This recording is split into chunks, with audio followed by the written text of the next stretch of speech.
Right, Evil Slothman back again. Time for another vid. Yes. Right, we had a few pickups today.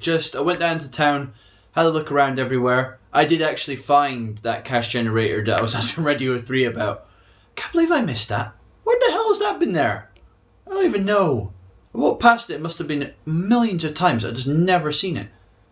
But never mind. I didn't even buy anything out of there. But that was beside the point. I set myself a budget of about 20 quid that I couldn't go over. So, yeah, I got about £17 or something for all these games. Got a fair few, and I went to kind of the GameCube binge today. So, like, that is just massive. But, right, we'll start off first. And yes, I actually bought another copy of Project Gotham Racing. But, shock horror, this one actually has the disc. The proper disc. It actually has one in it, and plus the manual, and I paid the same price for it. It was a bit weird, but yeah. So I got Project Gotham Racing. Don't know what's happening with the light in this place. Last two videos I thought the lighting's been pretty shit. But yes, quite happy now. I've got the actual proper racing. Well, I've got one now. I've got two, but now in one box, so I have to probably get another copy of two eventually.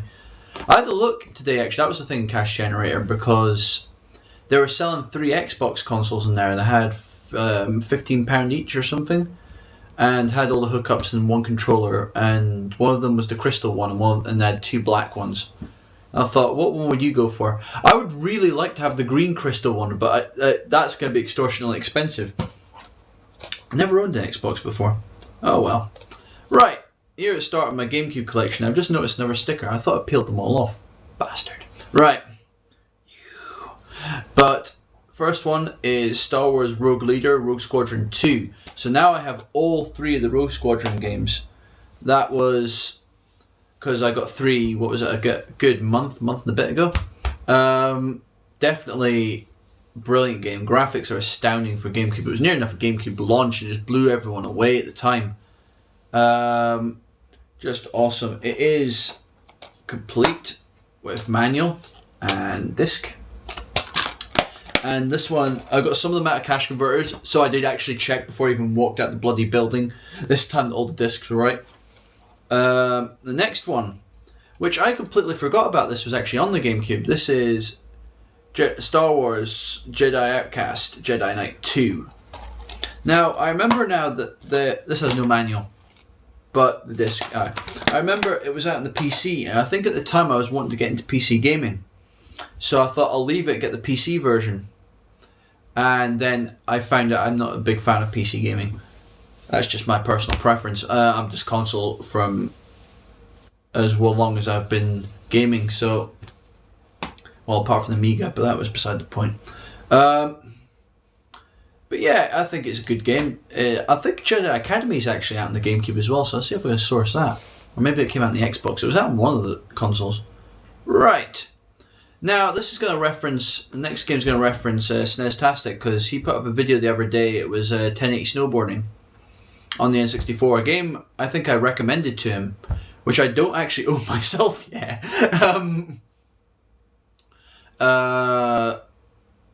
It's going to be, but we'll get that at the end of the video, hopefully. But the next game is 1080 Avalanche, which is a sequel on the Nintendo GameCube. Now this is fully complete. Now the strange thing is, they don't update their stuff in cash converters. So they were selling a copy in there for ages for about 9 quid or 7 quid or something. And I thought, I'm not paying that. But this was 3 quid, and it's perfect. It's mint. It looks brilliant. So I have no idea what the hell is going on there. Maybe it's just laziness. Right, next one. I think the rest of them, no, the bottom one's not. So we get the rest of the cash converter ones out of the way. Because I got 4 out of cash converters, and I got 4 out of Game Station. Right, next one is Medal of Honor Frontline. Try and get that down. There we go. Also, again, complete with game and manual.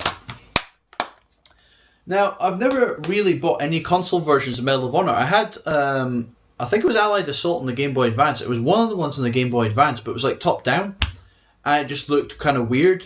I think I played one of them, but I can't remember which one it was. So they had Rising Sun in there as well, but I thought I'll have a go on that one, see if I like it. And if I like it, I'll go back and I'll get Rising Sun. Next one is Spider-Man 1 on the GameCube. Yeah, Inner Ghost is going to be my...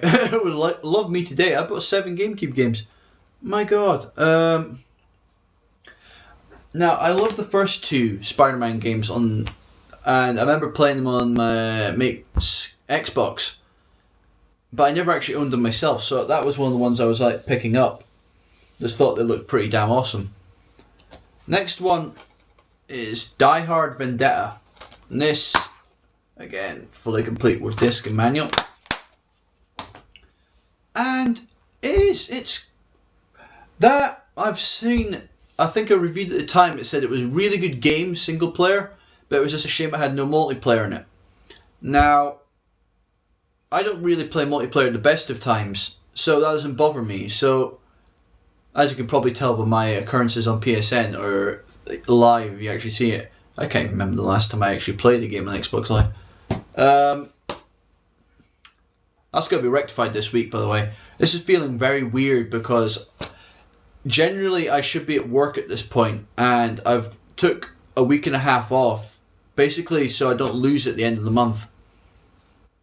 And I was going to go up, well, I've got basically free time at the moment, so completely don't know what to do with myself. I was just like looking at it about 4 o'clock. I thought, I should be at work. This is weird. I felt very strange staying here. It was like, okay, this is very, very weird, but alright. The last game, the game I used to love and awesome, is Rocky on the GameCube. Now, I love this and Rocky Legends, and the Rocky Legends I think was the better of the two. Maybe more so just because I had the Rocky 4 soundtrack playing all the way through it. I had War and the montage one, and I can't remember everything, but I remember there was loads of really, really, really awesome tunes. That's one of my favourite soundtracks of all time. It's just awesome. But the first Rocky was really, really good as well. But I think you could only play as Rocky in the first one, whereas the other ones you could play as Apollo Creed and Ivan Drago and Tommy Gunn and that. In this one, you're just basically facing them. And it's going for a story of the whole 5 films. And you have your whole training montages and that, well, not montages, but all the training comes under like mini games. It's a really, really fun game. So, again, I think I played this on the Xbox. And so I'm going to see what the GameCube is like. I have a feeling that some of the actual mini games are going to be a bitch with like the bumpers, the left and right bumper, or the triggers and that. It could be kind of a bitch. But we'll see. That's basically all the package I got today. I spent about £17, so it's not entirely too bad at all. I was like, most of the games are like about £2 each. Project Gotham, that full game was about £1. So I don't understand that at all. But yes, with the N64, I've been talking with Sneztastic over the last week or so, and he was going for a full American boxed release. And I think I'm going to try and match it. I want to go for a full PAL N64 release. And as I showed in the collection before, I think it was only about 2 weeks ago I did the N64 collection. There was a few, 2 or 3. It's not been too long since I've done it. I have 26 or 27 boxed games. I have a few loose. But the whole point of this is going to be boxed complete. They must have manual, must have the proper box, must have the white insert. I'm not taking any of them black pish that some eBay sellers are trying to fog off. I don't think they're legit. I'm thinking that most of them are white. They're white inserts.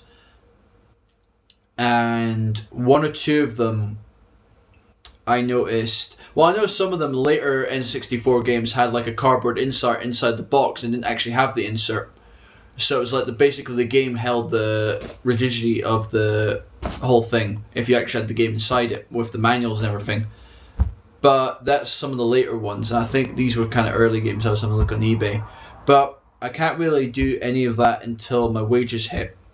And even then, we're going to see. But I think it'll be interesting. I think it'll be a slow journey. I don't think it's going to be particularly fast, but um, definitely have a look at that site that Snestastic put up the other day where he got 1080 from. And I thought that was quite an interesting site. Some of the games are a bit extortionate for what they were.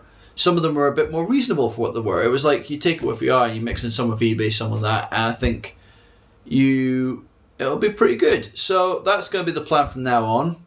Doesn't mean I'm not going to collect other things. There's a load of Wii games coming out that I want. There's a load of GameCube games that I could obviously want if I got them there. I've got a load of other stuff as well that I might want to pick up stuff for. So it's just the main focus is going to be the N64 collection.